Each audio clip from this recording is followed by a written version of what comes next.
Salve, salve galera, beleza? Segundo episódio aqui do Zona Neutra. Kevin aqui mais uma vez. Vou deixar o Alex se apresentar e o Alex já vai começar aí com o tema. Beleza, rapaziada? Salve. Bom dia, boa tarde, boa noite a todos que vão acompanhar esse episódio aí. Hoje a gente veio tratar de um meio que um drop, um assunto um pouco mais rapidinho.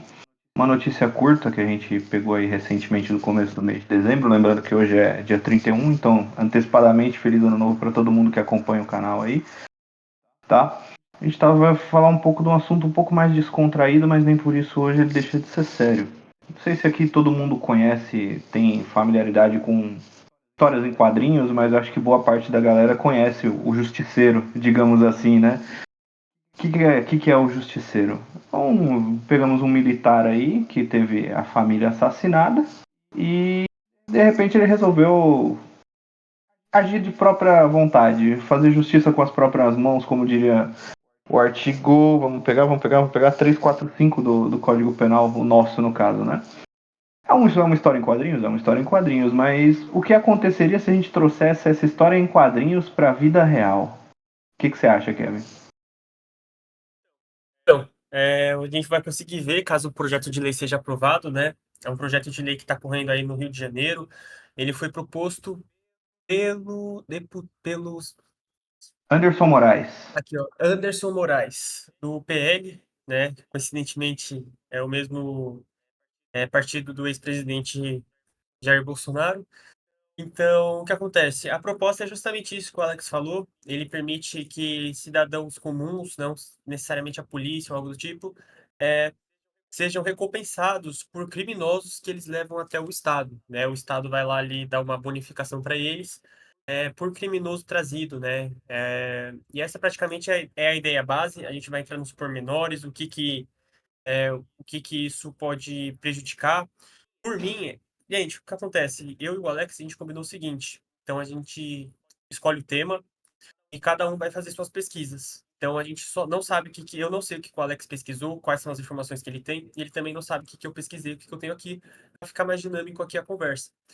Como que eu fiz, tá, Alex? Eu separei em três partes. Vai ser tipo a introdução, desse projeto de lei, argumentos contra esse projeto de lei e coloquei algum posicionamento a favor, para ver os dois lados e aí no final, se a gente quiser dar nossa opinião, tipo um resumão, e aí a galera tira a própria conclusão se é bom ou não, eu separei mais ou menos assim para minha fala. Não sei como que você fez.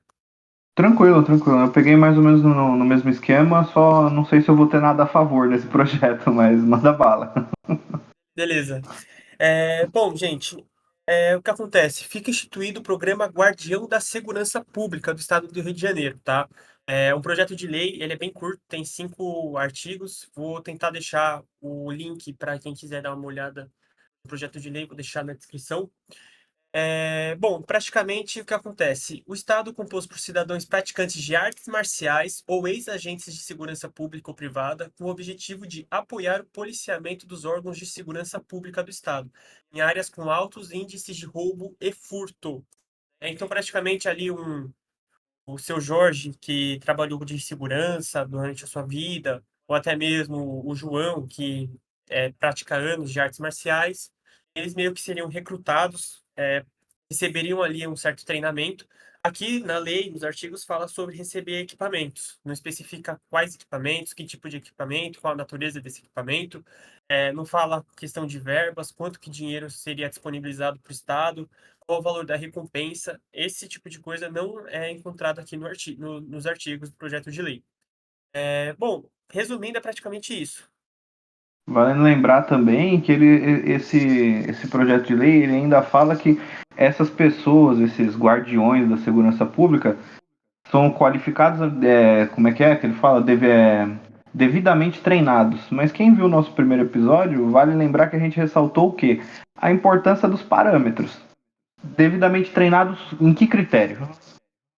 Não tem, não tem critério. É para não dizer que é uma piada, porque é uma maravilha. Mas prossiga, Kevin, não vou te interromper, não. Exato. Não, inclusive, eu até tive a oportunidade de conversar com algumas pessoas sobre esse tema antes de vir gravar, né? E uma delas até falou: isso é só uma desculpa para bater em preto e pobre. né? Bem Twitter mesmo.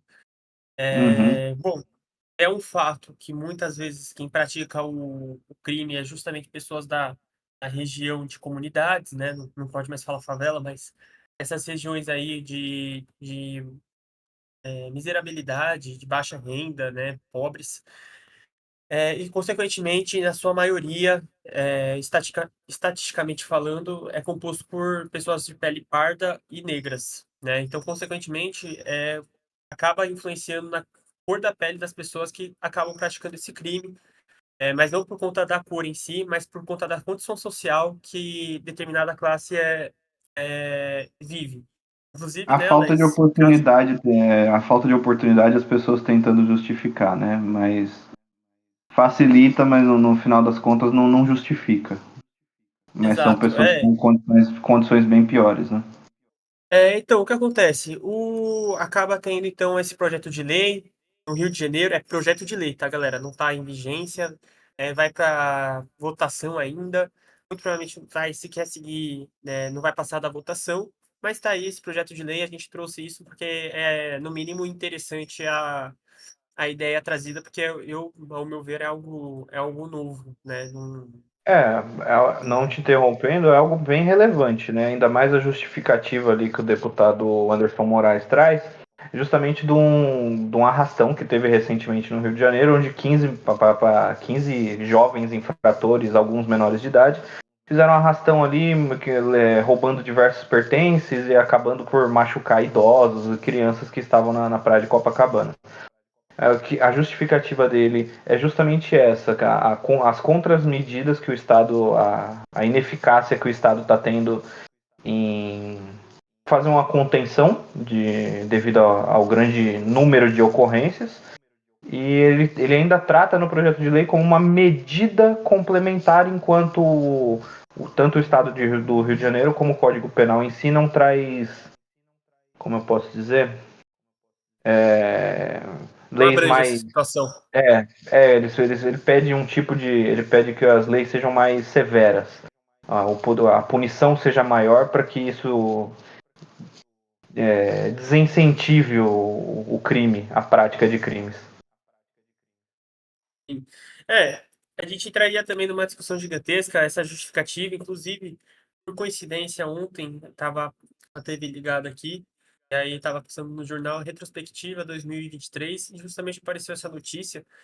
Uma das cenas mais marcantes do vídeo é justamente um idoso, três indivíduos, né, três flores foram lá, seguiram o idoso começou a correr, e aí acabaram dando um soco na face do idoso, o idoso cai desmaiado no chão, e aí essas três belezas vão lá e roubam esse idoso e saem correndo, né?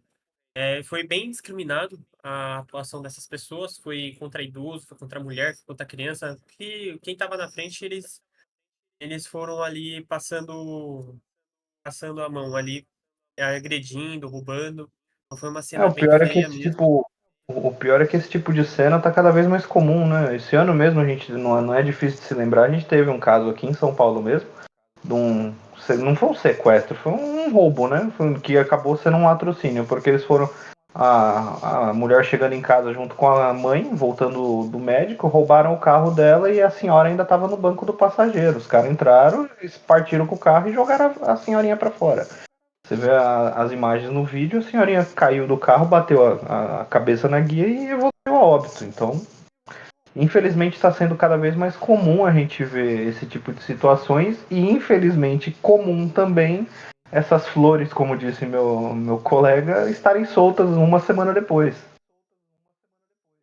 Exato. Então, e o que acontece, né, gente? Eu vou partir então para a questão de argumentos, que o que embasa para ser contra, porque não é só porque é uma necessidade urgente que a gente também pode fazer um estado de defesa aí, um estado de sítio, abolir todas as regras e começar a fazer qualquer coisa. Não é assim que funciona. Até porque se qualquer coisa é urgente, o Estado fizesse isso, viraria um verdadeiro caos, tá? Então, o que acontece? Partindo da Constituição, mais uma vez, tá? É a lei mais importante aí nossa, é a nossa base. Já começa assim, já. colocando a princípios, né? Ninguém será processado nem sentenciado senão pela autoridade competente, né? Querendo ou não, a partir do momento que você coloca um cidadão comum para julgar ali a situação, não sabe o que está acontecendo ou não, vai lá agir, agride muitas vezes a pessoa que está ali agindo, que está naquela situação, não sabe se é o culpado, não sabe se é a vítima em legítima defesa tentando revidar, não sabe de nada, vai lá e age. Entendeu? Querendo ou não, ele está fazendo um julgamento ali, ele vai agir o que ele achar que é certo ou não. E com que oficialidade, né? Qual é a competência desse cidadão para fazer esse pré-julgamento, de quem está certo e quem está errado ali? Ninguém será privado da liberdade ou de seus bens sem o devido processo legal. E aí a gente parte para as penas, né? Não haverá pena de morte, salvo em guerra, caráter perpétuo, trabalhos forçados, de banimento e cruéis. Né? Então, o que acontece? Quando a gente fala de cruéis, muitas vezes está ligado também a penas de agressão física, tá? Das garantias que a gente tem aqui na Constituição é justamente vai ser assegurado respeito à integridade física e moral dos presos, tá? Então, quanto às pessoas, cidadão comum, que muitas vezes não tem, ainda que eles recebam um certo treinamento, não vai ser um treinamento de anos, de décadas, para a pessoa conseguir realmente ser um agente profissional. Vai ser ali, provavelmente, coisa de alguns meses, só para, tipo assim, conseguir segurar uma arma e sair por aí, então não vai conseguir controlar a força direito. Então, quantas pessoas não vão exceder essa sua força e acabar agredindo, né, invadindo a integridade física de outra pessoa, coisa que a própria Constituição veda. Sim, acho que até para complementar, a gente pega a falta desse parâmetro novamente de o devido treinamento, se a gente for pegar até mesmo na polícia, quantos dos nossos profissionais, os agentes da segurança pública, eles passam por um treinamento também na academia de polícia. E nem por isso quer dizer que esses servidores estão, de certa forma, bem treinados, porque vira e mexe a gente tem, infelizmente, a gente tem casos que acontece de um policial que excedeu, que acabou perdendo a mão, digamos assim. Então fica difícil de acreditar que um treinamento simples, que seja de 2, 3, 4 meses, um ano, para um cidadão normal da sociedade, vá fazer algum efeito, vá surtir algum efeito altamente positivo. A probabilidade disso dar errado, infelizmente, é alta. Então, Daí, sim. é, exato. Inclusive, quando eu estava até conversando com o Alex, quando a gente sugeriu esse tema, a primeira coisa que me veio na cabeça é, pô, se justamente no tribunal, que é um órgão competente, no juizado, que tem produção de provas, tem o respeito à ampla defesa, ao contraditório, ao devido processo legal, tem todos os instrumentos para conseguir garantir que o culpado seja condenado, ainda há um número de erros com relação a uma condenação. Eu achei um site que fala justamente essa questão de números. E aí o que acontece? O site fala sobre uma publicação que foi colocada no próprio site do TJ, do STJ, melhor dizendo, do STJ lá em 2018. E aí eles colocam um link do site do STJ. E aí eu entrei no link, porque eu gosto de ver direto da fonte, e aí o STJ já tinha tirado essa matéria que eles tinham colocado, tá? Então, vou falar agora números que são meio que, tipo, de segunda mão. Feliz ano novo. Bem isso. É, então a gente tem esse site que eu peguei, vou tentar deixar o link dele aí. São de alguns advogados, né, na área, né, que estão ainda na ativa. Eles fizeram essa publicação e na publicação eles colocam o link do site do STJ para a gente poder acessar diretamente na fonte. Mas o artigo do STJ não está mais no ar, mas esse dos advogados ainda está, então eu peguei as informações de lá. Não sei se você chegou a dar uma olhada, se você conseguiu achar esses números, Alex. Mas o que acontece? Eu achei o seguinte: um título de destaque na página da STJ, 2 de fevereiro de 2018, a gente tem o seguinte: eles pegaram 68.944 casos que foram para a STJ e viram quantos teve uma retificação, como posso dizer, alteraram a sentença do primeiro e do segundo grau no STJ para uma pena melhor.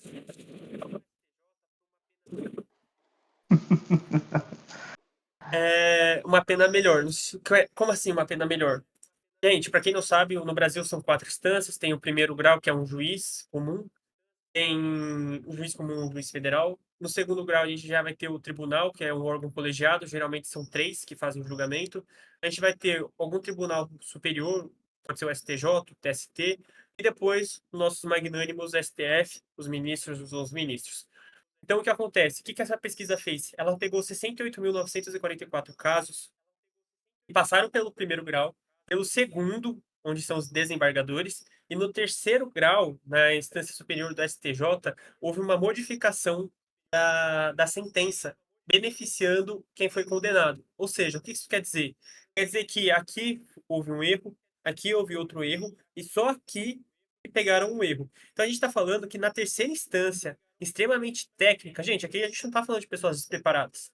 A gente está falando de pessoas que ficaram anos estudando, que veem diversos milhares de casos anualmente, teve provas, teve perícia, e mesmo assim, na terceira instância que foi arrumado. Óbvio, não é que as pessoas foram absolvidas, saiu de lá uma pessoa desalgemada. Não. Houve a absolvição. O que acontece? 0,62% dos casos foram absolvidos. Substituição da pena privativa de liberdade, que é a prisão por pena restritiva de direitos, foi 1,02%. Diminuição da pena, ou seja, alguém que foi preso para 20 anos foi diminuído para 10 anos, foi 6,44%. Diminuição de multa, 2,32%. E alteração de regime prisional, ou seja, alguém que foi condenado a começar com regime fechado foi para semiaberto ou aberto, foi 4,57%. Fazendo um total bruto, deu modificação de 14,97%, tá? Ou seja, de 68.944, houve uma alteração de 14,97%. Isso dá um total de 10.320 processos em que houve alteração e o STJ arrumou a sentença. Então, o que está acontecendo? O que eu quero chegar com isso? A gente está falando de profissionais extremamente capacitados que ainda assim há uma modificação na pena. Aí você coloca, você faz uma matemática simples, uma lógica básica aí, cidadão comum com alguma arma, não é especificado qual arma, mas fala equipamento, com algum equipamento saindo na rua aí, e ele mesmo falar quem é culpado, quem que não é. Uou, eu imagino que esse número de 14,97% vai ser no mínimo o triplo, o quádruplo disso aí. É, bem, são números preocupantes, né, cara? Só para complementar a parte de argumentação, a gente ainda, como se não fosse suficiente, além do artigo 345 do Código Penal, que fala justamente sobre a proibição de se fazer justiça com as próprias mãos, o artigo 23 da Constituição Federal, ainda no seu inciso 12º, se não me engano, fala justamente sobre isso, que o poder de segurança e proteção só pode ser exercido pelo Estado. Então, o Estado delegando isso para os cidadãos, antes da gente ir para a parte de argumentação, finalizando a argumentação jurídica e passando mais para a opinião, fica meio estranho isso, né? Sobre o que a gente vai definir. Então, posso ir para minha conclusão ou se você quer acrescentar mais alguma coisa, Kevin? Então, antes de você falar sua conclusão, acho interessante colocar alguns tópicos que eu coloquei a favor da decisão, e aí, Ah, para sim, sim, concluir, sim. você. Prossiga, prossiga. Certo. É, coloquei aquilo também que o Alex falou, né? O Estado ele monopoliza o poder coercitivo, ou seja, só o Estado tem o poder de punir alguém, de restringir a liberdade de alguém, é somente o Estado. Você não pode ver, por exemplo, uma pessoa falando, ah, não, eu prendi fulano de tal na minha casa porque ele fez coisa errada. Não existe isso, tá? Isso é crime. Então, isso é uma função privativa da administração pública. É, isso quebra muitas barreiras, né? Porque quando você fala, isso a gente está falando no âmbito do Rio de Janeiro, mas abriria um precedente gigantesco para que outros estados começassem a fazer a mesma coisa. E o Brasil é um país de tamanho continental, então eu acredito que no mínimo seria realmente algo bem desorganizado caso virasse moda. É, e também eu queria mencionar, não sei se eu fui numa linha de raciocínio, não sei se o Alex também pensou, no sentido do que a gente está falando, querendo ou não, de uma fase processual, certo? Porque ainda não há nenhum processo correndo, mas querendo ou não, como ainda que seja pré-processual, o inquérito policial, por exemplo, é uma fase pré-processual, é administrativa, mas ela se encontra prevista no nosso Código de Processo Penal. Então, quando a gente fala que vai ser, ainda que seja uma fase pré-processual, não é judicializada ainda, tem que estar previsto em lei. E aí eu queria só questionar se o Estado tem competência para legislar algo nesse sentido no âmbito penal, né? No artigo 22 da Constituição fala, compete privativamente à União, ou seja, ao Brasil, né, a União, legislar sobre direito civil, comercial, penal, processual, eleitoral, agrário, marítimo, aeronáutico, espacial e de trabalho, né? Ou seja, pode ser que ainda seja alegado uma incompetência, porque ainda que seja pré-processual, muito provavelmente teria que estar previsto no Código de Processo Penal, porque a gente envolve questão de uma pessoa comum deter alguém, um outro cidadão que pode possivelmente estar cometendo algum crime, levar até a polícia, deve ser regulamentado qual que vai ser o procedimento. Não adianta um projeto de lei de 5 artigos querer regulamentar algo que infere uma questão processual penal. Então, eu acho que pode ser até realmente alegado uma incompetência estadual para legislar sobre isso. Então, consequentemente, muito provavelmente, ainda que seja aprovado, que eu acho muito difícil de acontecer, ainda que seja aprovado, muito posteriormente o STF vai conseguir, com uma ação direta de inconstitucionalidade, ele vai derrubar essa lei e vai deixar ela inconstitucional, tá? Então, muito difícil que ela vai ser colocada em prática, tá? Sendo bem realista. Sim, é É, dificilmente imaginar que um projeto desse tipo vá para frente. É mais o nível de incabível que é uma notícia dessa, né? é, bom, e aí vou falar alguns pontos a favor, né? Lembrando que a favor não quer dizer que eu concorde, mas são alguns pontos que eu gostaria que fossem entrassem no pensamento crítico de quem vai falar que quando vai se posicionar se é a favor ou contra, tá? O que acontece? Eu peguei alguns números. De acordo com a CNN, vou deixar sempre os links aí na descrição. De acordo com a CNN, o número de extorsões aumentaram 55% se comparado ao ano passado. Também houve um crescimento de 9,8% nos crimes violentos, letais e intencionais. E de um aumento de 9,3% dos homicídios dolosos. Ou seja, aí teve um aumento de crimes que envolvem grave ameaça e violência. Eu peguei aqui uma tabela, também vou colocar ali, quem quiser ver, quem tiver curiosidade, dos municípios mais violentos do Brasil atualmente. Tabela de 2023. O que acontece? A Bahia, quem for pesquisar vai ver que a Bahia e o Rio de Janeiro estão tendo uma extrema crise de segurança pública. A violência nesses dois estados especificamente cresceu muito estrondosamente.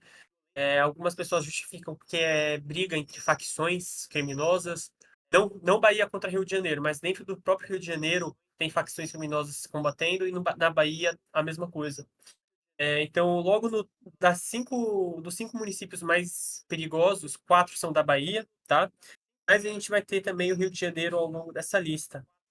Algumas cidades do Rio de Janeiro vão constar nessa lista, ou seja, são cidades que são consideradas as mais perigosas do Brasil. O que acontece? O número de violência ele aumentou desde o começo desse atual governo, tá? Se comparado aos governos anteriores, houve uma crescente aí no número de crimes. Não é vozes da minha cabeça, tá? Caso alguém queira. Eu vou colocar sempre os links aí das coisas, das fontes que eu pego. É um fato, é Só, estatístico. Não estou falando só dei risada, irmão. Não precisa, fica Não, tranquilo. não, tudo bem. Mas, sendo bem sincero, eu até me surpreendi porque teve alguns estados que diminuiu, tá? Eu vou ter. Vou colocar aqui, ser bem transparente, que me surpreendi porque eu achei que o Brasil todo tinha aumentado, mas teve estados que diminuíram sim a violência. Mas nesses dois estados em específico, nesse último ano aumentou. Pode ser realmente que seja essa questão de facção, essa questão de briga, mas querendo ou não, começou a partir do começo desse novo governo, tá? Mas teve realmente outros estados que diminuíram. Então, o que acontece? A gente também tem alguns. Quais são os motivos dessa crescente de violência, né? Muitos especialistas falam que é em relação à impunidade dos infratores, né? O que o Alex falou, às vezes o policial leva o meliante em flagrante, ou seja, cometendo o crime, ele pega o meliante e o meliante sai da delegacia antes do próprio policial. Tá? Então, a gente tem esse cenário meio de impunidade, fora também a questão de prescrições, ou o investigado vai ser investigado, vai responder o processo em liberdade e acaba sumindo. Então, tem esses pormenores que deixa a justiça, o ordenamento penal brasileiro bem falho na prática. E também a gente tem a questão da representatividade. O que eu quero dizer com isso? É, Antes de falar de, não, é uma crítica de um fanático de política, só quero que a pessoa pense assim: vamos supor que você tem alguém que se intitula, olha, eu sou contra o crime, eu luto contra o crime, eu sou a principal cara, minha face, ela é significativa contra a organização criminosa. E aí você vê justamente essa pessoa entrando num complexo criminoso no Rio de Janeiro, sem segurança, totalmente fácil, coisa que nenhuma polícia consegue fazer, tem que ir extremamente equipadas, com uma equipe para conseguir entrar naquele lugar. E esse indivíduo, que é a cara da defesa, tá ali no meio. E aí perguntar, mas como assim, você conhece alguém de lá de dentro? Fala, não, não conheço. Isso foi o que aconteceu com o ex-ministro da Defesa, o Flávio Dino, agora ele já é o ministro do STF. Aí entra questionamento, porque ele entrou no complexo da Maré, que é extremamente perigoso. Nenhum policial consegue entrar lá como ele fez, mas o ministro da Defesa conseguiu. Não deu explicação de como, mas, bom, querendo ou não, suja a imagem de um governo que quer combater o crime. Porque você pensa, pô, como que o ministro da Defesa entra no complexo extremamente perigoso, coisa que nem a polícia consegue fazer? Entendeu? Então, ali, não estou falando, não estou supondo que esteja envolvido, mas é um fato, tá? Vocês podem pesquisar ali, Flávio Dino, no Complexo da Maré, vocês vão ver por si mesmos, tá? Também tem a questão do. Isso que eu falei da Bahia e do Rio de Janeiro não é algo superficial. Realmente é um problema grave, é uma questão de política pública que tem que ser feita alguma coisa. E o governo federal até teve algumas iniciativas, principalmente Flávio Dino, que é quem cuida da pasta. E aí ele sugeriu o Programa Nacional de Enfrentamento às Organizações Criminosas, o Enfoque. Tem aproximadamente 80 páginas esse programa e praticamente vai dar algum dinheiro ali para os estados, para eles investirem mais na questão de defesa. É, não fala muito o porquê do que, é bem típico do governo atual, né? É um plano de, vamos zerar o déficit, não fala como, e aí depois, na hora de zerar o déficit, fala que não tem como. Então, não, vamos arrumar aí a situação da Vamos violência, mas resolver. como? Como? Ah, não sei. Vamos resolver. Pô, Como? vamos dar Depois a dinheiro. gente vê. Depois a gente vê. Vamos resolver primeiro. Exato. Primeiro a gente resolve. Então é o Como? que Não acontece. me pergunte. Exato. E aí o valor? O objetivo é fazer um repasse gradativo de 900 milhões ao longo de 3 anos, para que os estados possam investir em segurança pública. A maior parte da verba irá para o Rio de Janeiro e Bahia, 247 milhões e 168 milhões, respectivamente. Fora reforços de 700 agentes da Força Nacional. 700 agentes da Força Nacional dividido entre dois estados em que a criminalidade está desse jeito é irrisório, tá? Não vai fazer muita diferença, não, sendo bem sincero. Então, o que acontece? Vamos falar da questão dos valores, tá? Vamos começar pelos valores. Ainda que 247 milhões e 168 milhões, respectivamente, para cada estado, possa parecer um número alto, não que não seja, mas quando a gente pega para comparar, por exemplo, na Lei Rouanet, a gente teve foi pedido, foi feito, foi demandado um total de 16,5 bilhões de reais. Os artistas pedindo esse valor para o governo. Não estou falando que o governo deu esses 16, pelo contrário, o governo até o momento liberou 1,2 bilhões, 1,2 bilhão, ou seja, e por conta da questão do. Considerando o ano fiscal, pode ser que aumente para 2,5 bilhões, tá? Então a gente está falando de. É uma questão de segurança, política pública, que envolve a dignidade da pessoa humana, a questão de segurança, proteger a população, vão ser repassados 900 milhões. Agora, para incentivo à cultura, serão 2,5 bilhões até o momento, até o final do ano. A gente está falando que foi pedido 16,5 bilhões. Isso não tá querendo a gente querendo dizer que não tem que incentivar a cultura e nem nada do tipo, mas é só a gente Depende. meio Se a cultura contraditório. for Anitta, Luísa Souza, não precisa incentivar, porque a gente morre sem Mas cultura. a população escolhe, vai. Não vou julgar, Eu não não vou falar escolhi que nada. posso. Não tô falando, mas você não é o povo inteiro, pô. Então Exato, mas ninguém perguntou a não minha dá pra opinião. dizer. A opinião de só uma pessoa não conta, é geral. Ué, você Se a deu a maior... sua para escolher quem que vai Não. receber? Não, lógico que não. Mas se a maioria gosta, eles vão pegar atores o quê? Que estão em referência no país. Mas é isso que eu tô querendo dizer. Você pega o tanto que é investido na cultura, eu acho que o mínimo que você deveria fazer é investir algo equivalente na segurança, porque senão fica um negócio meio desproporcional. Fica meio não, é totalmente desproporcional. Você investe muito na cultura e no que realmente importa, não que a cultura o incentivo à cultura não importe, mas você pega problemas muito alarmantes que vira e mexe constantemente, estão na mídia, constantemente gerando problema, e você meio que deixa de lado. Exato. Então, o que que acontece? Um dos argumentos também, a questão para esse contra o projeto de lei, é sobre a vedação constitucional de pessoas fazendo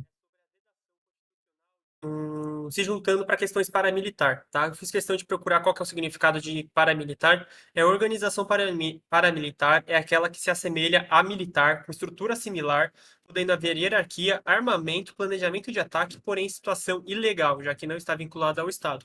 Esse é o significado de paramilitar. Bom, eu não acho que seja a questão, não é, a gente não está falando da criação de uma força paramilitar. Isso eu acho é falácia. Por quê? Quando ele fala semelhante a militar, não.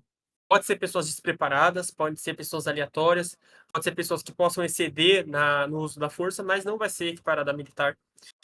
Quando a gente fala com armamento, a palavra armamento faz uma ideia de arma realmente, arma de fogo, até mesmo arma branca, faca.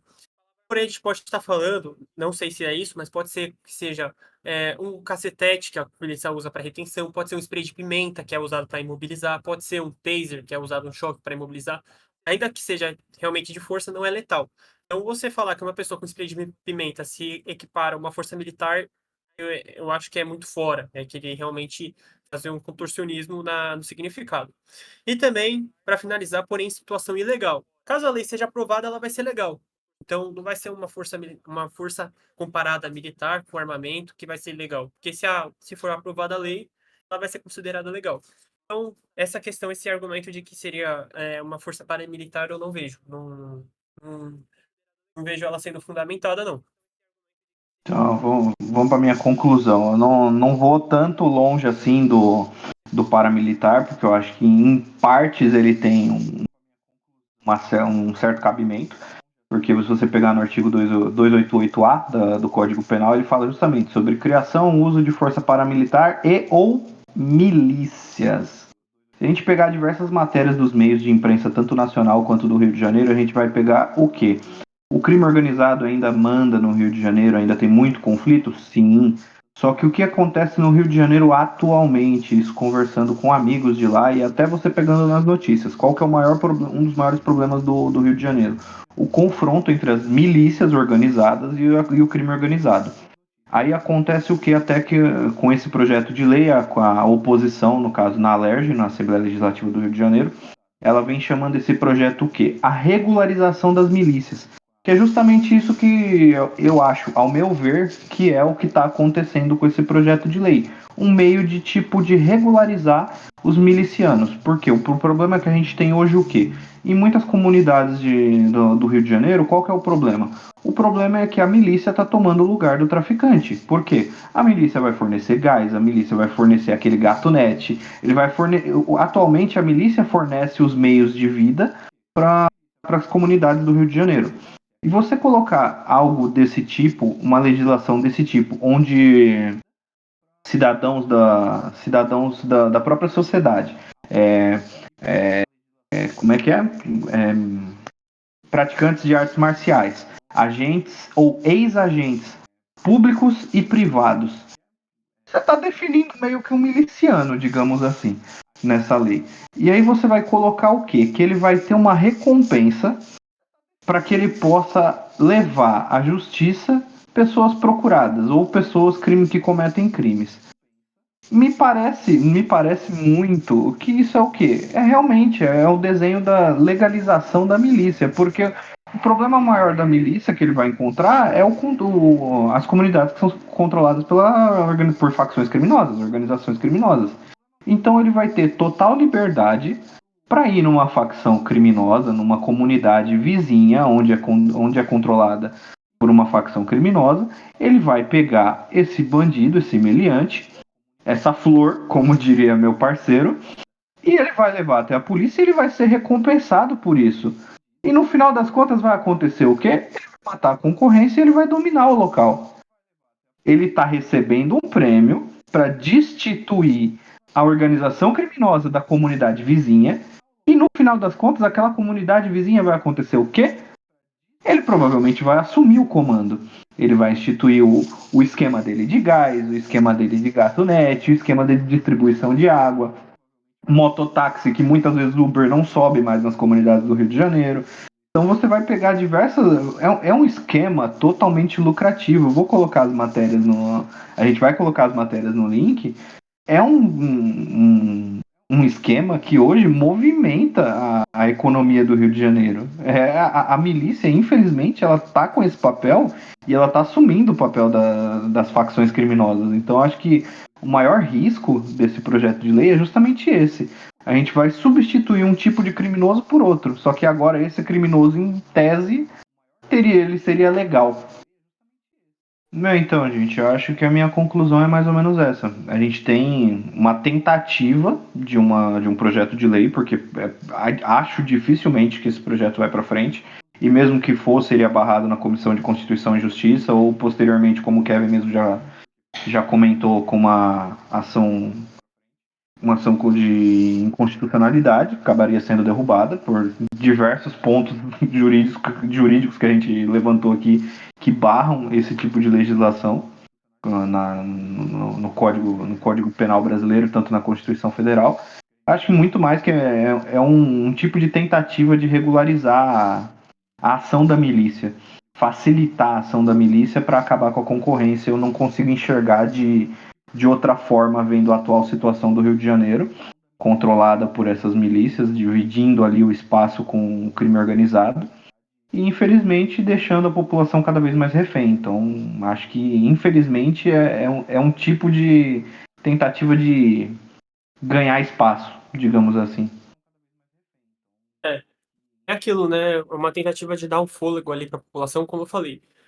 Minha opinião, sou contra o projeto de lei, mas não porque a ideia é ruim, mas por conta do estado atual do Brasil e também do próprio brasileiro. É igual o armamento da população. Sou a favor da pessoa garantir a própria forma de segurança.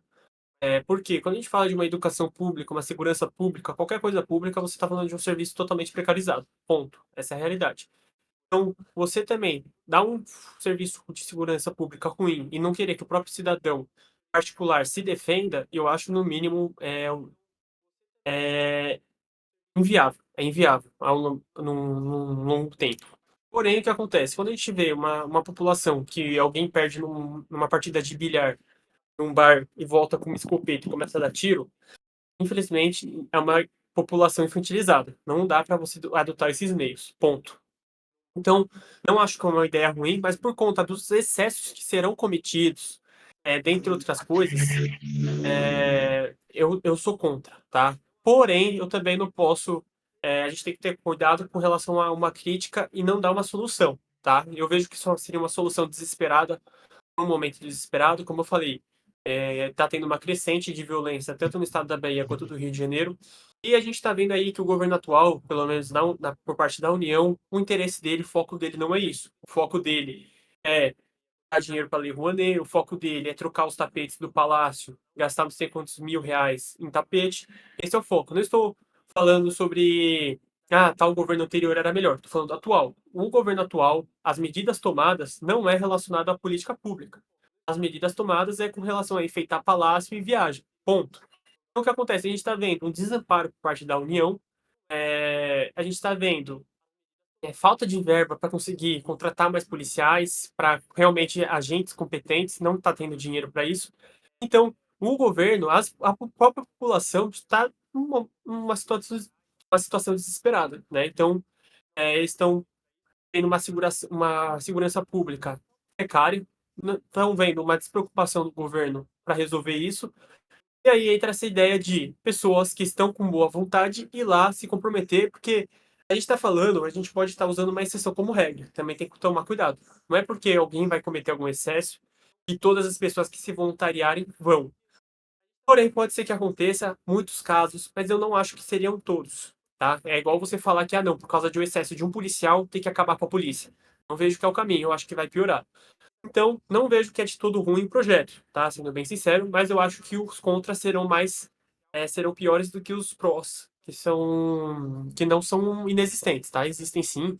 Eu acho que se fosse mais embasado, como que vai ser feito, como que vai ser feito o preparo, eu acho que conseguiria entrar num mérito para discussão. Mas atualmente, só com esse projeto de lei de 5 artigos, eu acho que deixa muita margem para erro, então eu atualmente sou contra, mas não 100%. É o que eu acho que é o grande problema da política brasileira, é a suposta preguiça, digamos assim, para deixar. Parece que é de propósito, sabe? Supostamente parece proposital, porque não é possível. Porque é uma falta de parametrização de tudo, para deixar tudo à margem de deixar aquela lacuna para interpretação. E como o Kevin mesmo disse, não é que o projeto seria de todo ruim, mas nas condições atuais, nas formas que foi proposto, da forma que foi planejado, o espaço para que ele seja muito mais maléfico do que benéfico é bem maior. Bom, então é isso, tá? A gente trouxe números, a gente trouxe estatísticas, a gente trouxe nossas opiniões pessoais, mas cabe a você, quem está nos ouvindo, quem for assistir o podcast, quem quiser também acessar os links para dar uma olhada, tirar suas próprias conclusões, se é a favor ou contra. É uma questão do Rio de Janeiro, porém a gente achou interessante porque caso surja uma ideia de algum deputado federal querer implantar no Brasil todo, a gente já discorreu sobre o assunto e você consegue se reposicionar melhor se é a favor ou contra. Exatamente, pessoal. Deixa aí nos comentários, como sempre, como a gente veio falando desde o primeiro episódio. Ah, não concordo, cara, vocês estão falando besteira. Beleza, dá a sua opinião, a gente vai ler com todo carinho e futuramente, se der mais assunto, a gente debate, a gente comenta nos comentários com vocês, a gente grava uma live rapidinho e vamos debater o assunto. Vamos conversar, não vamos brigar. Perfeito, é isso mesmo. Então, galera, encerrar o episódio. E é isso. Quer falar mais alguma consideração?